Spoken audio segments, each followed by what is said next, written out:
Welcome back to episode 77 of Your Birth Bestie podcast.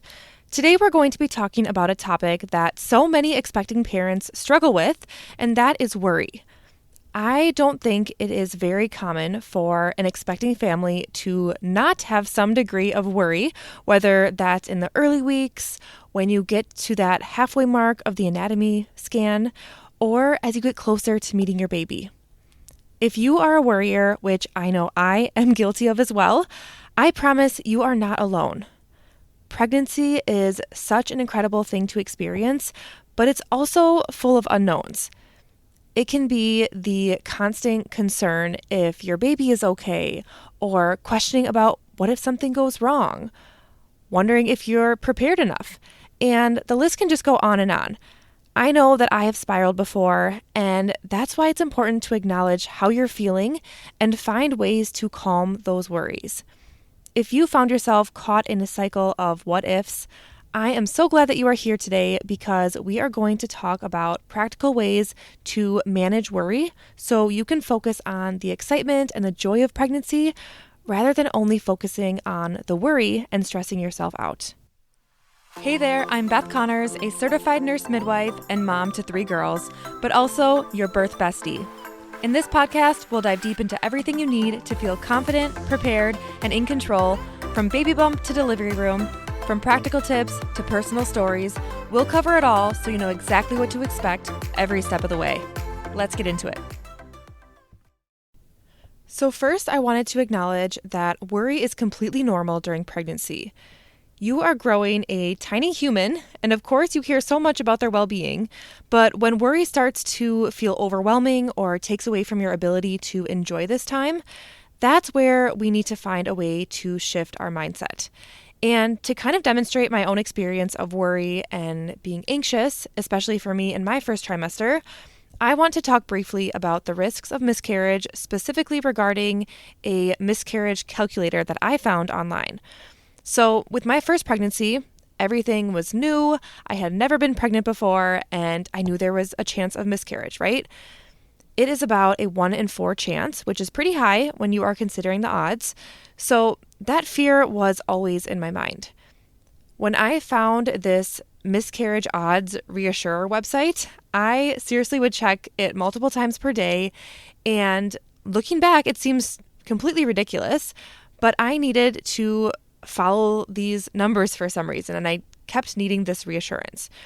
So it would basically just give me reassuring statistics about the chances of having a healthy pregnancy or how much my miscarriage risk went down from the day or even week by week. And then around 12 weeks is when the chances statistically of having a miscarriage dramatically decreased to about 1 to 2%. But of course, I worried for weeks and weeks and weeks. And then even when I got to that 12-week mark, which I told myself I wouldn't do this, but I still had another thing to worry about. And that was the 20-week anatomy ultrasound. I, kept thinking, what if something was wrong? Thinking about if everything was going to look good, or, just really thinking about all of those what ifs that came along with this ultrasound. And then when I got to that 20-week mark, I, of course, just found another thing to worry about once we got through that good-looking, reassuring anatomy ultrasound. And then the next thing was that viability was at that 25-ish week mark, so I wanted to get past that point. And then as I got closer to being full-term at 37 weeks, I would be thinking about what birth would look like. Of course, not even ever considering about having a newborn and postpartum transitions. But of course, that's a whole new set of worries and unknown fears too. So it almost felt like every little milestone in my pregnancy, I was finding something else to be worried about. And that stressed me out. Then my entire pregnancy, it just wasn't, that first trimester that I thought maybe was going to give me issues. It really continued on through the rest of my pregnancy, and I continued to find things to worry about and to continue researching. And some days I wouldn't think about it, and other days it would be really challenging. And I know I'm not alone in this feeling, but I also wanted to reassure you that it doesn't have to consume your mind. There is a mindset shift that must happen in order for you to actually enjoy pregnancy and prepare for birth feeling informed and not in a constant state of fear. That doesn't mean in my second and third pregnancies I didn't have moments of fear. I definitely would think of the what ifs, but it absolutely did not consume my mind like it had in my first pregnancy.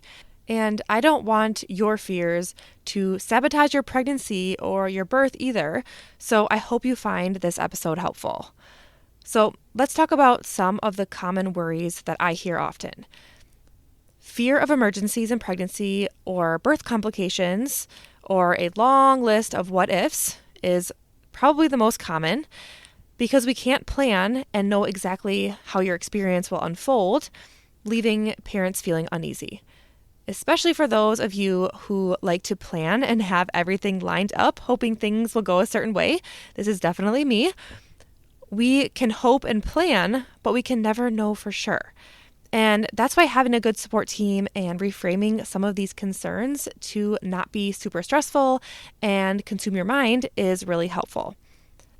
I also hear often the superstition that worrying is a way to quote unquote prevent bad things from happening. So if you are prepared for all of the bad stuff or you think about the opposite birth experience that you want, then it won't actually happen. Just like the people that say not to make a birth plan because then nothing will happen like you want it to, which I personally 100% don't agree with. A birth plan isn't a chronological plan of what we can control will happen. It is a list of preferences that we try our best to honor in our experience, and it's an exercise basically to make sure that parents are informed and also the birth team is aware of these preferences to support them the best they can. So everybody's on the same page. When you have constant thoughts of worry, it can be exhausting. But the good news is that there are simple, effective ways to ease your anxiety and bring more peace into your pregnancy. So I did want to share a few tips about this next. So the first tip is to educate yourself without overloading your brain with information that could cause increased stress.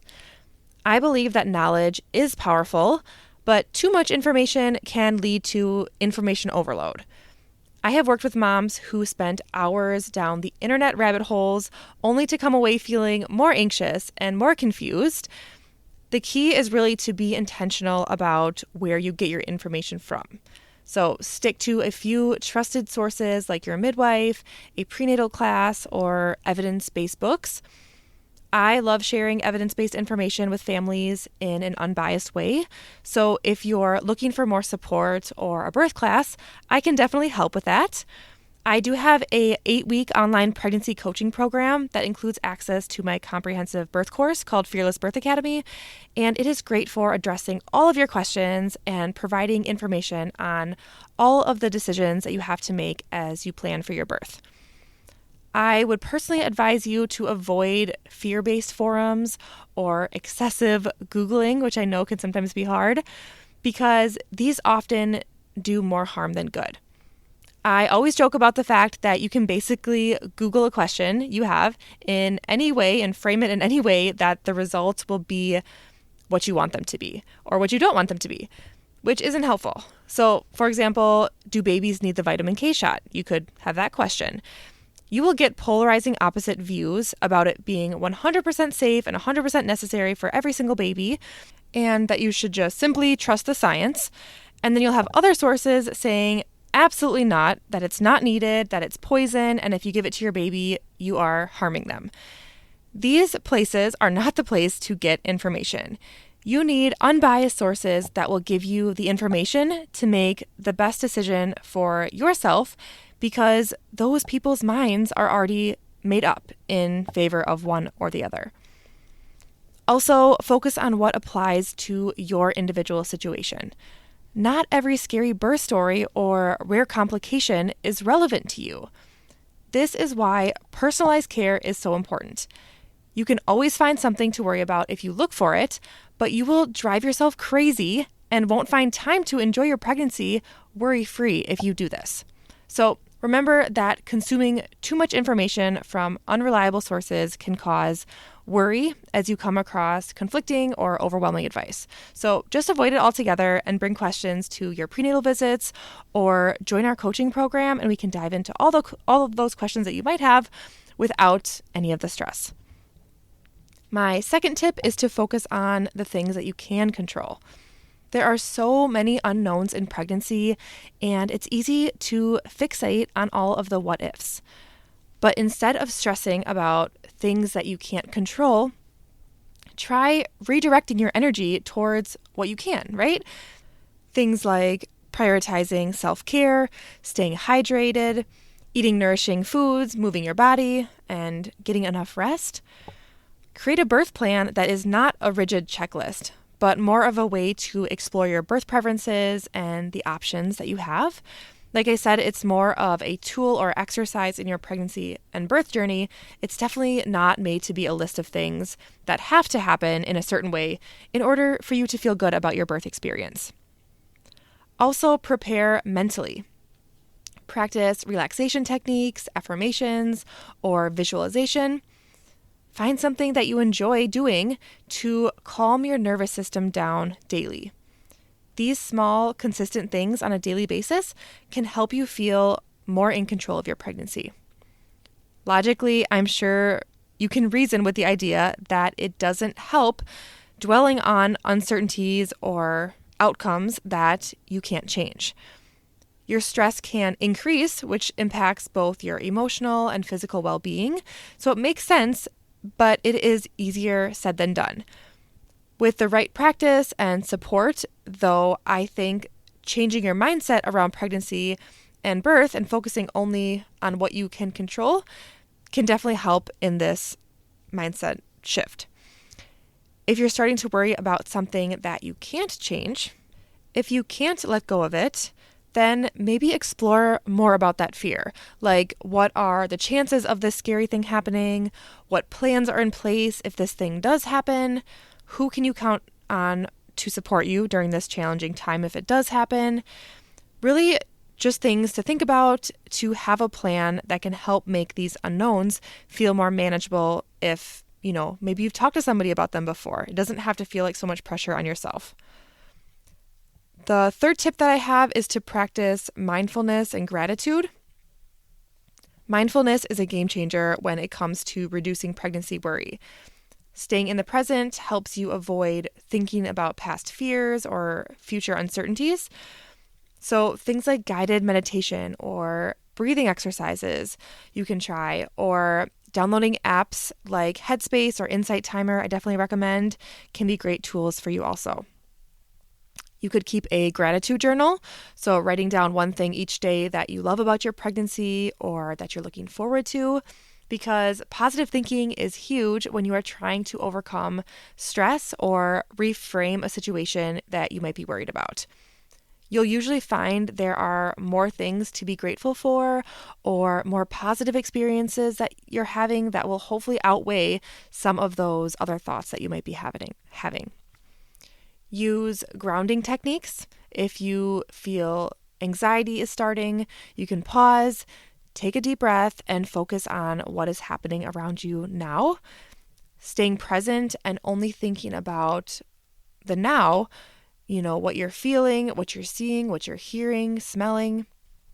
This can help you break the cycle of that fear and make your body feel safe again and not in that fight or flight mode where you can easily spiral to those worst case scenario thoughts.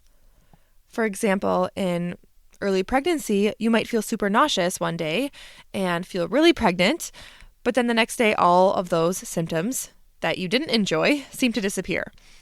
This can, of course, be confusing as to what is changing and what is happening. Is my baby growing okay? How will I know if everything's okay? And again, the outcome isn't something that you control in that moment. And you can't have certain reassurance without an ultrasound, knowing that everything is perfectly normal. But you also don't have enough evidence that something is terribly wrong by just having a brief moment or a day of disappearing pregnancy symptoms.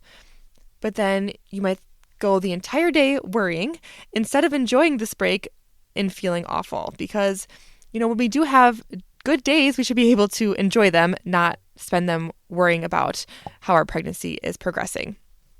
So then when the next day you are super sick and nauseous and you can't eat anything, you somehow don't feel as anxious about the pregnancy, but you just feel really terrible. I know this happened to me in my pregnancy, and it's easy to worry. But using some of the techniques mentioned before can hopefully help in situations like this to not feel completely down about it, really helping you reframe the situations, knowing the chances of these things happening that maybe you're fearful of, and trying to have the best experience possible with the information that you have and what's been going on with you individually. So the takeaway from this tip is to not let your mind spiral into worst case scenarios without practicing grounding techniques. Your anxiety can escalate so much and can take away from the joy of your pregnancy, and I don't want that for you, and I know you don't want to feel that way either. And then my last tip is to build a supportive network.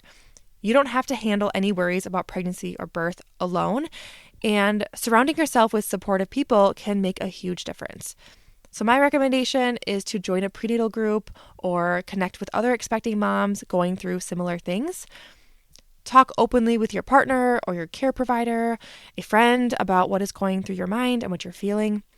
Because a lot of times when we voice our concerns and our worries, we can work through them better, and it feels good that someone else can hold that space for you too. The pressure is not just all on you because you're not alone in this. And if you're struggling and looking for additional support, considering therapy or prenatal counseling, these can be helpful as well if the anxiety feels overwhelming. I don't feel like there is enough awareness about how common this is, but there are definitely people to help. And if you are overwhelmed on where to start, please use me as a resource too. Even if I'm not local to you, I am very much happy to navigate this with you so you can find the support that you need. I think that keeping worries to yourself instead of sharing them with a supportive network can cause isolation and make feelings of worry and stress even more overwhelming. So finding that support is important, and I'm happy to help. So to wrap up this episode, I always love reminding you that your body was designed to do this, and you have a care team that is there to guide and support you every step of the way. Remind yourself that your body knows how to grow and birth your baby. Lean on your midwife or care provider. Ask questions, voice your concerns, and don't forget to visualize a positive birth experience and affirm your strength daily, because you deserve it and you are going to have a beautiful birth. Thank you so much for tuning in to this episode of Your Birth Bestie podcast. If you enjoyed this episode, I would appreciate if you could take a few seconds to leave a review so more moms can find this information. And I would also love to invite you to join the next cohort for my 8-week virtual group coaching program, where we will dive into all of your individual questions and ensure you are feeling well supported and prepared through whatever pregnancy, prep, and birth will bring. That information to learn more is in the show notes. Thank you so much for being here, and I will be back next Tuesday with another episode. Bye, everyone.